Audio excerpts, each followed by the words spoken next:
Hey everyone, welcome back to the Bobcat Bytes podcast, where we bring you Gen Z news from campus to culture, one bite at a time. I'm your host, Anthony Bray, and today we're spotlighting one of the biggest creative events to hit Athens each year, the Ohio Music Industry Summit. Since launching in 2018, the summit has brought together music legends, industry leaders, and emerging artists for panels, performances, and conversations that leave a serious impact. It's become a one-of-a-kind opportunity for Ohio University students and creators to learn, connect, and be inspired.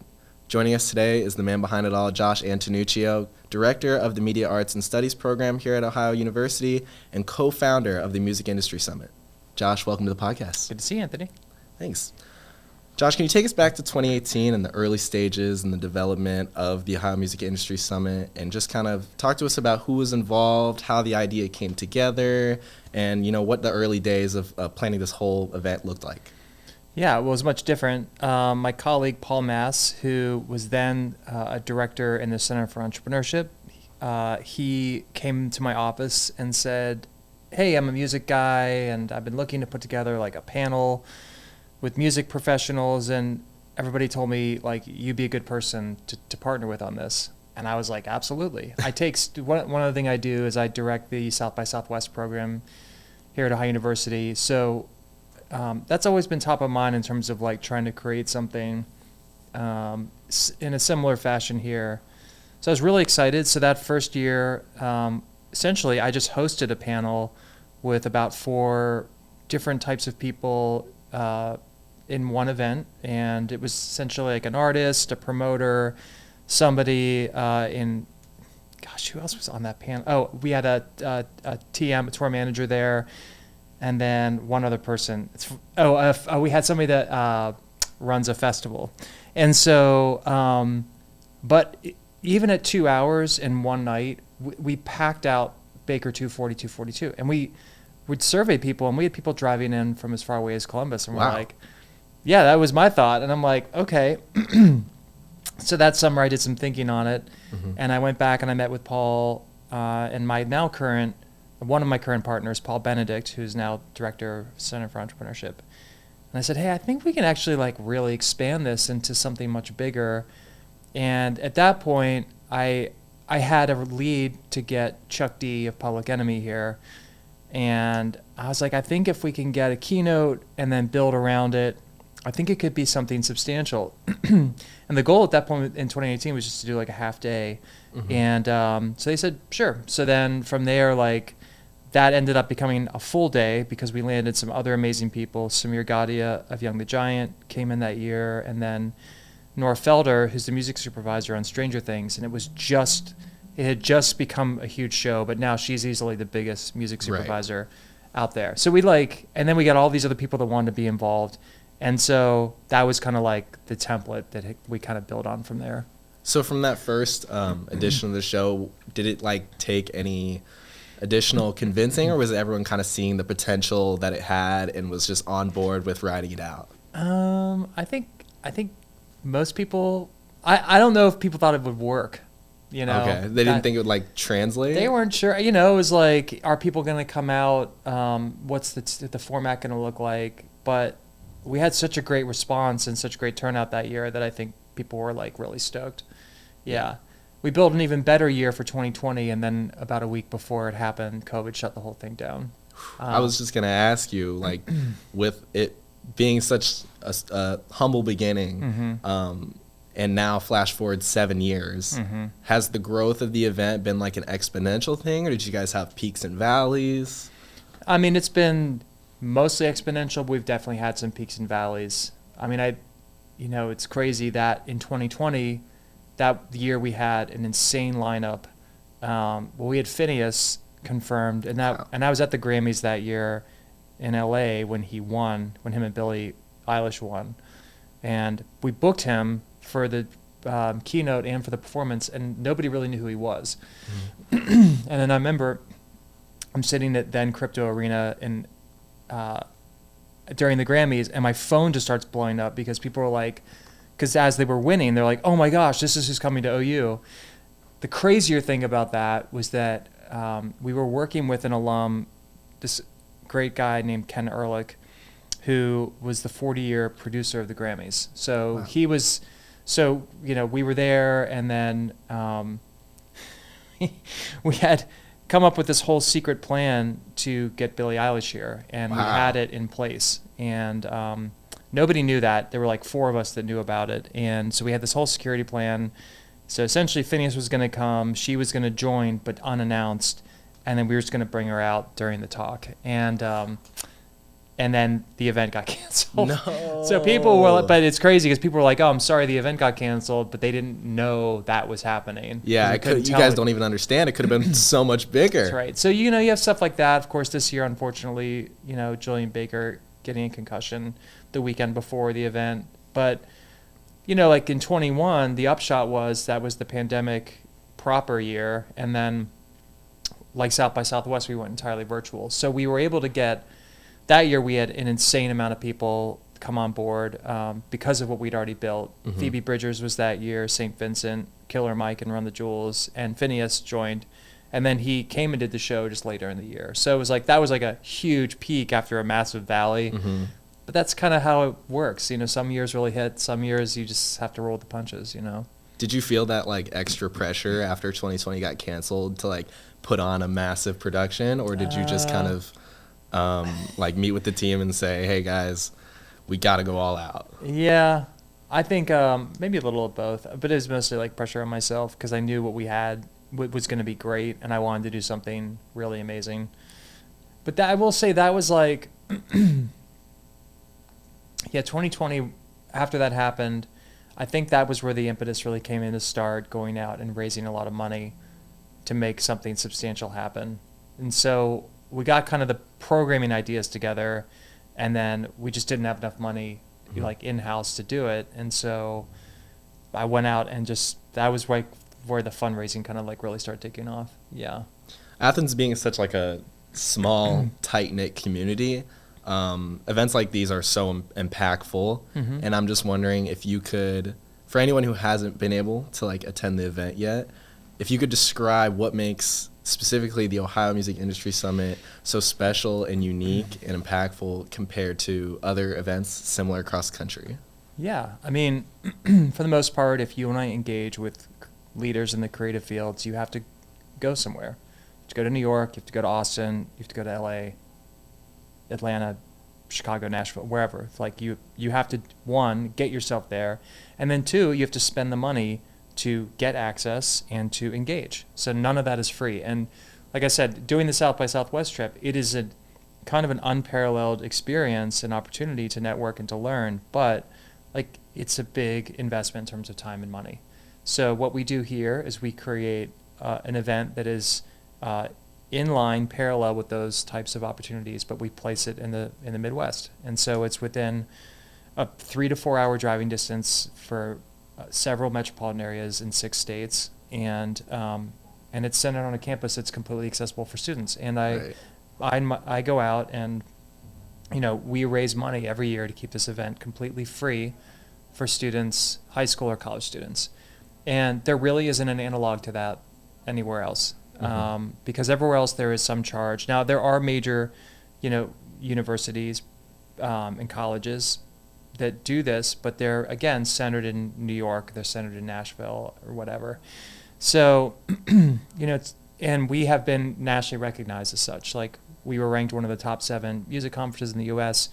We have gotten great national press, and we attract, the same types of people you're going to find at these types of other, conferences. So, again, when I was a student, you'd have to travel, you have to go somewhere, and the fact that it's centered here and it's accessible, I think is really important for people to know.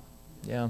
You guys have so many, just globally known artists, but you guys also use your platform to uplift, regional artists and give them a chance to perform on a nationally recognized stage. Mm-hmm. And I think that what makes that all the more impressive is that you're doing that in a spot and a location that does have limited resources. Mm-hmm. And so when you talk about we had to go out and raise a bunch of money, and that not only is it going out and meeting the type of people and the artists that you want to bring here, but raising that money, have you had to get creative with multiple different forms of fundraising, or do you guys just have one big fundraiser that you put all your promotion and marketing in?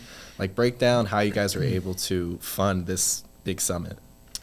Yeah, well, I mean, the short answer is people love getting involved with things that have vision and impact. And so if that's there, it's just really putting out as many invitations as possible to people that want to be involved, you know? And so it started mostly with internal campus partners, and we've expanded that to multiple units, schools, and colleges. But beyond that, we've been able to welcome a lot of separate companies, organizations, grants, foundations to come on board, being awarded grants or specific foundations that then want to, try to support what we're doing as much as possible. And so that comes in all forms, and we've got, everything from, people doing financial support to doing material support, some people sending people here and sponsoring them getting here from another city. So there are all different types of ways we get support to make it work. But yeah, then trying to then make that a net benefit for, artists regionally as well as Midwest professionals. I do love how collaborative it is that you mentioned like every aspect is a team group effort. Mm-hmm. I do want to ask you though, you personally, who have been some of like the artists that you've been the most excited to host over the years? I mean, it's been a lot. I mean, I laugh because it's insane. It's always like you roll the dice. You're not sure if it's going to work. This year we were so excited about Julian and DJ Premier, and then getting DJ Premier here and getting him to perform was always something that has been on my like wish list, which I have a long one. So that was awesome. The Earl Sweatshirt, Jason Isbell year was like, you're just like, wow, okay, we just like hit it out of the park and didn't think that was going to work. I don't know. I mean, there's so many great memories. Michelle Zahner coming here and then also DJing the party was like, she was up for a Grammy that year and then ended up almost canceling, but then sticking with it and flying here directly from LA the day after. Getting Camp to come here to perform, they're just the level that they're commanding now. It's like just there's a lot of great ones, but yeah, I don't know. I'm going through like, there's just been so many.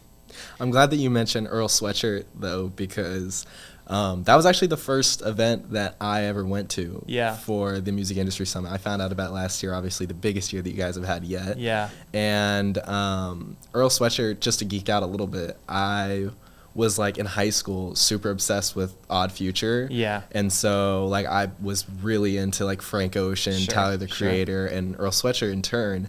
And so like it was a special like experience for me to be able to see him, like somebody I've literally watched like turn into this superstar, and then he comes to like our university to speak to us, and he was so like cool and down to earth, so cool, and not jaded in the slightest, yeah, which I think people who are fans of him wouldn't expect from him. That's kind of the persona that he puts out there. But I do want to take the opportunity to thank you, because that is a memory I do hold close. Yeah, I'm sure. As do I. It was amazing. I'm sure you get that a lot. Yeah, and I should also say, like, it's not just just to go back a little bit, like, when we talk about team, like, there are a handful of core people on our team that make this thing work every year. So, it could not work without all of us that do it together. So, just shout out to my team, because they're everything. And for those of you just joining in, this is the second episode of the Bobcat Bytes podcast, and I'm your host, Anthony Bray, and I'm here with special guest Josh Antonuccio. I do want to talk a little bit more about the 2025 one in specific. You host a variety of genres of music, country, folk, indie, hip-hop. I wonder if you can speak to the importance of diversity, equity, inclusion in the music industry, and how much planning is based or impacted or influenced on what's going on around us and the current events and student feedback. Mm-hmm. Yeah, when we plan, we try to cover as many different perspectives and as many different genres as possible, and to be essentially as inclusive as possible to represent those people that make up the music industry in all of its forms. So there's a lot of intentionality that goes into that. And that is not just in terms of the creative side, but especially on the business side, who's representing the the types of companies, the types of artist management teams that are, really making the industry what it is right now. And also those that I think are on the forefront of trying to figure out the industry. This guy, Will Page, that was the chief economist at Spotify, had this thing. He said that as soon as you figure out the music industry, it's already changed. And so you can't, this is a snapshot of the moment of where it is, but it's really about trying to get the most diverse set of people together, the best set of perspectives, so you can kind of figure out where things are moving. And so that's really what we try to represent here. I think you guys, first of all, do a fantastic job of that. And I think that it's represented in how many people show up to each of the events, even if it's not exactly an artist as big as DJ Premier. Like, I think like something that resonated with me is when I went to the DJ Premier keynote speech. He spoke about how hard it was for him to basically get it out the mud and how he had to go back and forth between New York to get his career started. And that was something that I resonated with just because I don't exactly come from nothing, but I've definitely had to, scrape my career together, and I've had to learn how to do all different kinds of things. And he talks about how he had to he was introduced into the world of breakdancing, and I just want to emphasize how different and he and I are, but we have a shared experience together. And I think that what your team does so well is you're able to create that connection between the artists and the student body here and all the attendings that can gain something from artists that they have nothing in common with. Yeah, 100%. I mean, I think that's indicative, though, of everyone I know, including myself, that has been in this industry and is in it. Everyone is hustling. Everyone's trying to figure out how to make it work. And, it is so much, it is so much of an entrepreneurial pursuit, because it's just constant curiosity, constant trial and error, constantly failing, restarting. But I think sometimes for students,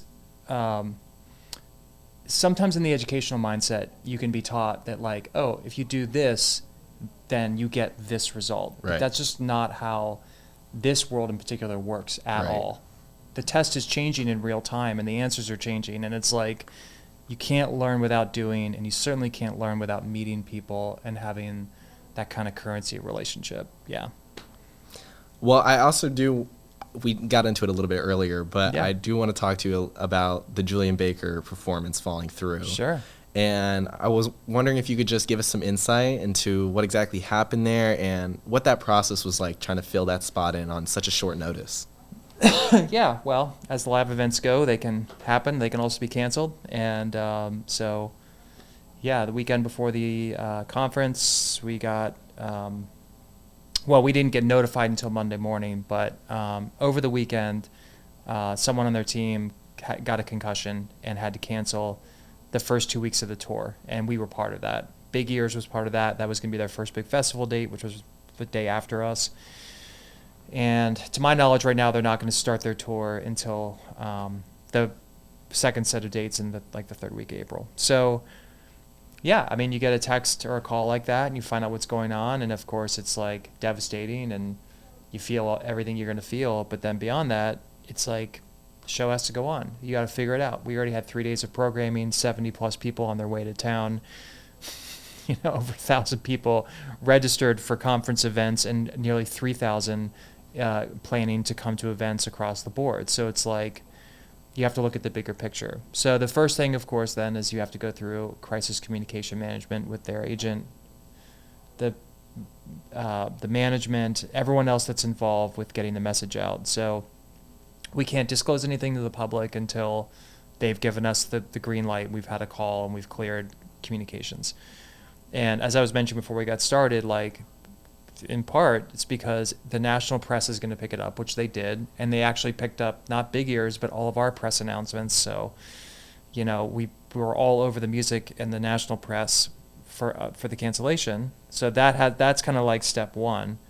Of course, while that's happening, step two is you're trying to think, well, what is the plan? Do you just cancel everything? We can't redo a 2,000 plus concert in a day. It's 2 days. It's just not possible. you have to refund everybody, and then you'd have to resell tickets. So, but we still had the closing keynote for the day. And I felt like, well, we have enough people we can reach out to see if we can make it happen. And so we had a lot of people go to bat. We had a lot of very interesting no's come back, people that we thought would be way out of our league that we just thought, let's just go for it. And it was kind of like a no, but only for this year, which I'll come back to that in a second. But so then SG Goodman, who we're big fans of, was available. Just so happened she was off tour that week, and we were able to get her to come up here. And so that worked out, which is great because now she's got a new album announcement coming out. We've got all kinds of other kind of correlations that have happened as a result. So. Is it too much to ask for a hint to some of those no's that you said were willing to come back? Yeah, I can't really comment on that, but fair enough. But I will say that what I was going to come back to is that when you ask about the growth of the event, it really was about at the end of 23 where I began noticing when I would travel either in New York or Austin, and I would meet people knew about the event before I'd meet them. And I was like, okay, wow. So now that's definitely helps. So now when we go to ask, the event has gotten so much good PR, and really the artists and guests we've had have gone out and done the work of quote unquote influencing, that is speaking well, because we've treated them well, they've had a good time. It's made recruiting that much more easy. In fact, SGA's team already knew about the event before we asked, so that they're like, oh yeah, we'll totally do this. In part because of Isbel, but others that are in her world, not the least of which is my morning jacket as well, who she's pretty tight with. So, but yeah, so that's helped quite a bit, and that really helped in that moment because then at that point you have all this, credit that you can really kind of play off of. Yeah. Well, I do want to mention too, because we've been talking about a lot of the performers that you have, but you guys do a great job in the summit of balancing performance with also student engagement and involvement. I think that's mainly displayed through the breakout sessions. And I was just wondering, how are you able to organize and curate those events? Because you have, I think, something like 20 or so that you've been doing the last at least 2 years. And so are you personally involved with those, or is that more of the team, or do people have to come to you to say, hey, we want to run this event or have this speech or have this panel? Walk me through that. Yeah, I mean, I program the whole conference, so I clear it with the team, but I'm programming it. Most times it's I know the types of topics I want to have available for students, either from feedback that I've heard. People are like, hey, we should do something on this. Like the live event tech session we did with MPI, which is they're in Cleveland, but they're one of the biggest live event touring companies in the country. So students are we want to learn how to do this. It's oh, well, we could do this cool thing in the theater where they would come out and tech the show. We could work with a rising student band, and they could do a show afterwards. And that was one of my favorite things we did this year. But then I can work with the company and what that looks like to have them come in. And they also hired students this year. I think they hired something like 5 interns for the summer or something. I love that. Yeah, so they actually used it for job placement as well. Wow. So it's a combination. Sometimes I'll have companies reach out and say, hey, we want to sponsor this year. We'd also like to run a session. So, at a certain sponsorship level, there's opportunities to do that as well. And so, but it has to fit in with the overall intention of the conference and kind of what we're looking to do for that particular year. So do you guys have themes or goals, I guess, that you promote each year? I wouldn't say themes, but more categories I know that we want to hit, both on the main stage that are going to be applicable for everyone, and then those kind of more specialized sessions in the breakouts. Some that are business, some that are creative, some that are more technical. Yeah. I love highlighting those breakout sessions just because, especially in the music industry, there's so many niche hard skills that you really just can't learn unless you have a position that puts you in there, that teaches you. Yeah. And so to have a student accessible conference that's free to register to, and you can just go and learn from experts that have done this for years and years and years, how to do specific skills that can get you a job. You can't put a price tag on that. That's right. Yeah. I do want to ask you a little bit about the future. I know you like to hold your cards to your chest. Mm-hmm. But are there any new directions that you're hoping to take the event in, or any big artists that are on your wish list that you want to allude to at all? Yeah. Well, there's always a lot of artists on my wish list. I will say that there's a lot of artists that take us many years to work on getting here, and sometimes it is a multi-year process. But for the future, it's always to make it better, and also to think about like how we can expand, what we have to offer. This last year was the first time we had 3 days versus 2. Mm-hmm. So there's definitely like thinking about, what we want to do with that in 26. Right. And I feel like, and you alluded to this earlier, that the event over the years now has gained enough traction and it speaks for itself now. Mm-hmm. And so with you already experiencing success from the event, how does your definition of success for the event change as the event gets bigger and bigger? Like, do you set bigger and bigger goals? Do you Mm-hmm. want to expand to maybe a week-long summit? What are how do you go through that? Yeah, I mean, it's really just assessing, like, are people responding? Are people showing up, turning out? What's the engagement been like? We do all kinds of, we have very detailed analytics we pull every year that we assess, and then that gives us a sense of, like, what's working and what's not. Now, thankfully, most stuff's been working to date, but, it's also like you have to make sure that you're growing the programming in conjunction with the actual demand that's there and how many people are actually turning out. So yeah, I mean, that's always like, that's the balance, is like analyzing, okay, what's the data telling us, and what do we want to do? And then also, what do we think's going to happen?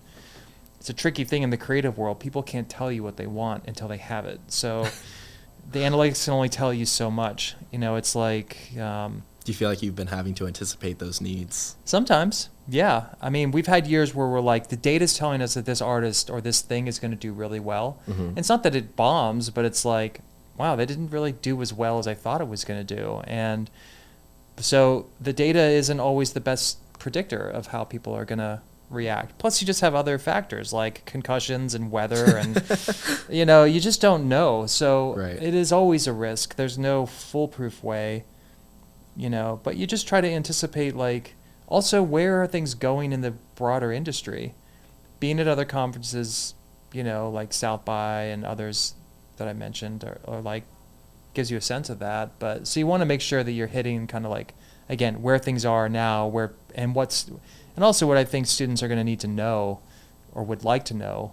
It's funny thing is, it's like, I'll have Midwest professionals come in, they'll drive in, multiple hours to get here, and they're like, I don't understand why students are just packing this place out for everything. They're like, they have any idea how hard it is to access these kinds of people? Mm-hmm. Like, because they're in it, and they're trying to make those connections to like make their business or their company or their own aspirations work. And so it's kind of like trying to get people to understand like what the value of kind of what's being brought here, I appreciate all your time that you've been able to speak today. And as we wrap up, I just want to give you the opportunity to plug any social accounts, websites, any future events that you have.